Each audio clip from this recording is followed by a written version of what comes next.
y a un organisme qui publie ça, c'est son boulot. Ça s'appelle Eurostat. Eurostat. C'est comme l'INSEE, sauf que c'est au niveau européen.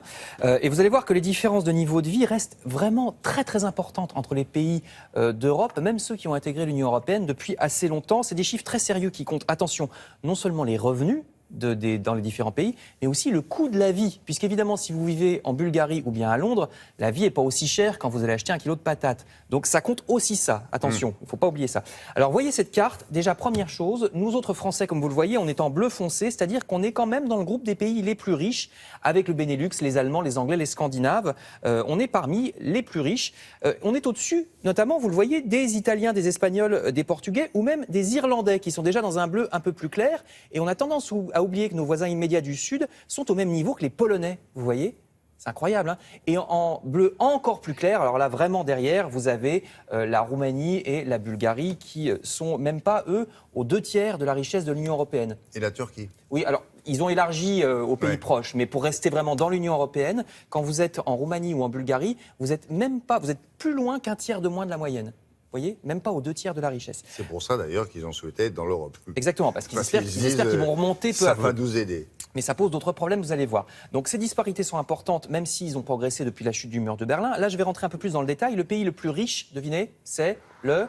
Il a un grand-duc, ce pays, c'est le Luxembourg. Voilà, 37% plus riche les Luxembourgeois que la moyenne européenne, pays qui va très bien avec toutes ses banques, entre autres. Le Luxembourg immédiatement suivi par l'Allemagne, l'Autriche et un peu plus loin par les Anglais. Nous, on arrive derrière. Les Français, on était au même niveau que les Belges, les Néerlandais, je vous l'ai dit. On est à environ 10% au-dessus de la moyenne européenne, les Français, suivis par les Italiens qui sont juste en dessous de nous. Mais surtout, je me penche sur la queue de peloton. Ça va nous intéresser par ricochet, vous allez voir. Alors, la queue de peloton, on va voir des ouvriers agricoles en Bulgarie, parce que la Bulgarie, c'est le tout dernier de l'Union européenne en matière de richesse.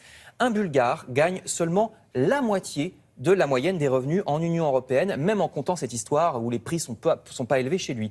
Quant à la Roumanie, eh bien la Roumanie est quasiment au même niveau, à peine au-dessus de la Bulgarie. Vous allez voir des ouvriers roumains.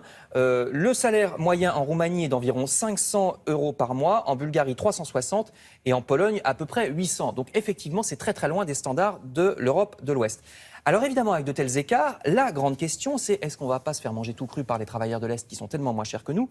Je prends l'exemple des routiers. Sachez que pour les routiers, regardez, la loi Macron imposait que les chauffeurs routiers étrangers, quand ils livrent en France, soient payés au tarif français, pour la portion française. Eh bien, cette disposition est attaquée en ce moment par la Commission de Bruxelles qui a ouvert une procédure d'infraction contre la France. Le raisonnement de Bruxelles, c'est qu'il ne faut pas toucher à ça. Tant mieux si les routiers étrangers livrent pour moins cher en France parce que Bruxelles considère que ça bénéficie in fine aux consommateurs français qui aura ces produits moins chers, pense-t-on, hein, parce que tout ça c'est un raisonnement tout à fait théorique. Alors, ce raisonnement qui considère que ça bénéficie aux consommateurs, on peut le contester. Et les routiers français, eux, évidemment, le contestent parce qu'eux considèrent que c'est une concurrence déloyale. Puisque selon ce raisonnement, eux, qu'est-ce qu'il leur reste à faire ? Ou bien baisser leur prix jusqu'à rejoindre le prix des Polonais, ou bien, au contraire, changer de métier pour trouver quelque chose de plus lucratif, ce qui est beaucoup plus facile à dire qu'à faire. Donc voilà tout le problème d'une Europe où les niveaux de vie sont si différents d'un pays à l'autre, et même quand c'est des pays qui ont intégré l'Europe depuis assez longtemps, c'est-à-dire que on considère que ça peut s'égaliser, mais est-ce que ça s'égalise avec les moins riches qui s'enrichissent ou est-ce qu'il faut aussi que les plus riches s'appauvrissent ? Grande question. Ouf. Hein y en a dedans, hein. Vous suivez ou pas là ? Ah oui, bravo Frédéric.